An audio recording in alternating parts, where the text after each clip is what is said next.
အာဆီယံရဲ့အဖွဲ့ဝင်ဖြစ်လာတဲ့ရှစ်တီမောနိုင်ငံ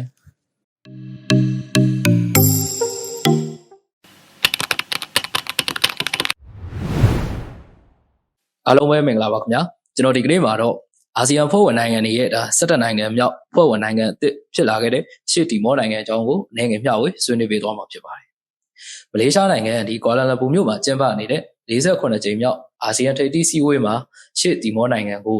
17နိုင်ငံမြောက်အာဆီယံအဖွဲ့ဝင်နိုင်ငံဖြစ်တရားဝင်လက်ခံလိုက်တဲ့သတင်းကို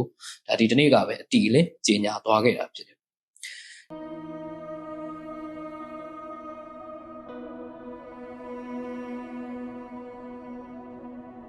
been admitted as the 11th member state of ASEAN. Completes the ASEAN family.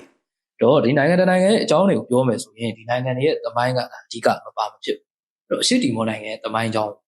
တော့ကိုလိုနီနယ်ရှက်မှုတွေနဲ့လွတ်လပ်ရေးအတွက်ရုန်းကန်တိုက်ပွဲဝင်မှုတွေပြည့်နှက်နေတဲ့နိုင်ငံတနိုင်ငံဖြစ်ခဲ့တယ်။တော့ရှစ်တီမောကဒီနှစ်ပေါင်း400နီးပါးပေါ်တူဂီရဲ့ကိုလိုနီနယ်မြေဖြစ်ခဲ့တယ်။ဒုတိယကမ္ဘာစစ်အတွင်းမှာဂျပန်တွေသိမ်းပိုက်မှုကိုပါထပ်ပြီးတော့ခံခဲ့ရသေးအောင်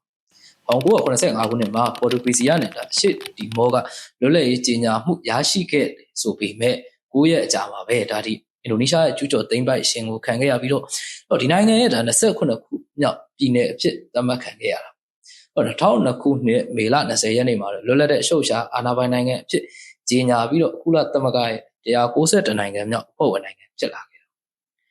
ရှစ်တီမောနိုင်ငံရဲ့ပထဝီဝင်နေထားကိုလေ့လာကြည့်မယ်ဆိုရင်ဒီအင်ဒိုနီးရှားနဲ့ဩစတြေးလျနှစ်နိုင်ငံကြားမှာရှိတယ်။ဒါကြောင့်လည်းဒီဘယ်နိုင်ငံဘယ်အဖွဲ့အစည်းနဲ့မှတရားဝင်သူ့အနေနဲ့မပူးပေါင်းဘဲနဲ့နိုင်ငံအားလုံးနဲ့ဒီသဘောဆောင်တဲ့ဆက်ဆံရေးမျိုးကိုထူထောင်ထားတာ။ပေါ်တူဂီရဲ့ကိုလိုနီဟောင်းဖြစ်တော့ပေါ်တူဂီစကားပြောနိုင်ငံတွေအားလုံးနဲ့တော့ရင်းနှီးတဲ့ဆက်ဆံရေးရှိတယ်။အဓိကကတော့ဘရာဇီးနဲ့ပေါ်တူဂီနိုင်ငံတွေအားလုံးနဲ့အခိုင်အမာဆက်ဆံရေးရှိတာ။လက်ရှိမှာဒီရှစ်တီမောနိုင်ငံကဒီဘိုင်းသမ္မတစနစ်ပေါ့။ Semi President Republic ကိုကျင့်သုံးတယ်။နိုင်ငံရေးရှင်တွေကတော့လက်ရှိမှာတည်ငြိမ်ဖို့ကြိုးပမ်းနေရဆဲဖြစ်တာလက်ရှိသမ္မတကလည်းဒီငြိမ်းချမ်းရေးနိုဘယ်ဆုရှင်ဂျိုဆေရာမိုဟော်တာဖြစ်တယ်နိုင်ငံမှာတော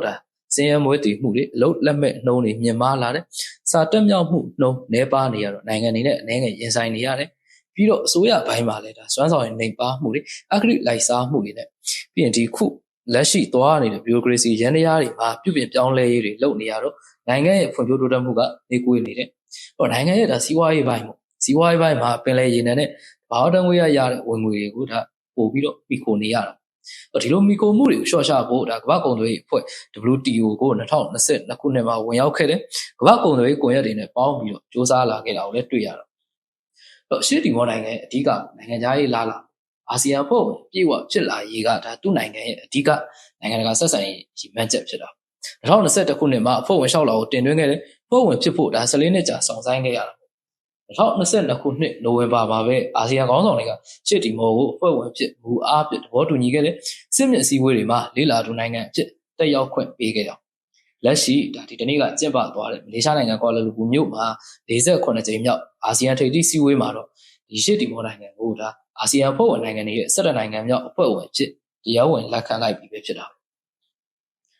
ာဒီစည်းဝေးပွဲကိုဒီအာဆီယံခေါင်းဆောင်တွေပြင်ကမ္ဘာအင်အားကြီးနိုင်ငံတွေကခေါင်းဆောင်တွေလည်းတက်ရောက်တယ်ရုရှားသမ္မတတရုတ်သမ္မတနဲ့မြန်မာနိုင်ငံရဲ့ယာယီသမ္မတတွေကတော့မတက်ရောက်ဘဲနဲ့သူတို့အနေနဲ့ကိုယ်စားလှယ်တွေပဲဆေလွတ်ခဲ့တာကိုတွေ့မြင်ခဲ့ရတယ်။ဘာကြောင့်ဒီအာရှပစိဖိတ်အင်အားကြီးနိုင်ငံတွေအားလုံးကဒီဒေတာကိုပို့ပြီးတော့စိတ်ဝင်စားလာလဲ။ဒီနေရာမှာကြည့်ရရင်ဒီအာဆီယံနိုင်ငံ17နိုင်ငံရဲ့စုစုပေါင်းပြည်တွင်းထုတ် GDP တန်ဖိုးကအမေရိကန်ဒေါ်လာ3.8 ထရီလီယံကျော်ထိရှိတာဒီပမာဏကကမ္ဘာပေါ်မှာဆိုရင်ပြင်စမမြောက်အကြီးဆုံးစီးပွားရေးအင်အားစုအကြီးဖြစ်လာတယ်။အဲ့တော့တစ်ဖက်ကကြည့်ရင်ဒီအရှေ့တောင်အာရှဒေသကကမ္ဘာပင်လယ်ရေကြောင်းကုန်သွယ်ရေးလမ်းကြောင်းမှာဆက်ရှာကျတဲ့နေရာတစ်ခုမှာရှိတယ်။အဲ့တော့ကမ္ဘာပေါ်မှာရှိတဲ့ထိပ်တန်းကွန်တိန်နာစိတ်ကမ်းအခု30မှာ20လောက်ကဒီအာရှပစိဖိတ်ဒေသမှာရှိနေတယ်။အဲ့တော့အင်အားကြီးနိုင်ငံတွေဖြစ်တဲ့ဒီတရုတ်အမေရိကန်တို့ရဲ့ပထဝီနိုင်ငံရေးတင်းမာမှုတွေညက်တက်လာနေတဲ့အချိန်မှာဒီနှစ်နိုင်ငံလုံးရဲ့မဟာဗျူဟာမြောက်အရေးကြီးတဲ့ဒေသကအခုလက်ရှိအာဆီယံဖြစ်နေအဲ့တော့အာဆီယံမှာဆိုရင်ဒီရှေ့အာရှထိပ်သီးအစည်းအဝေးလိုမျိုး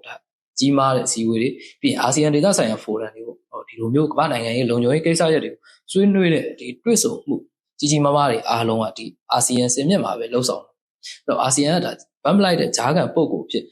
်ခုဒီနောက်ပိုင်း20ရာစုနောက်ပိုင်းမှာပို့ပြီးတော့ရေးပါလာ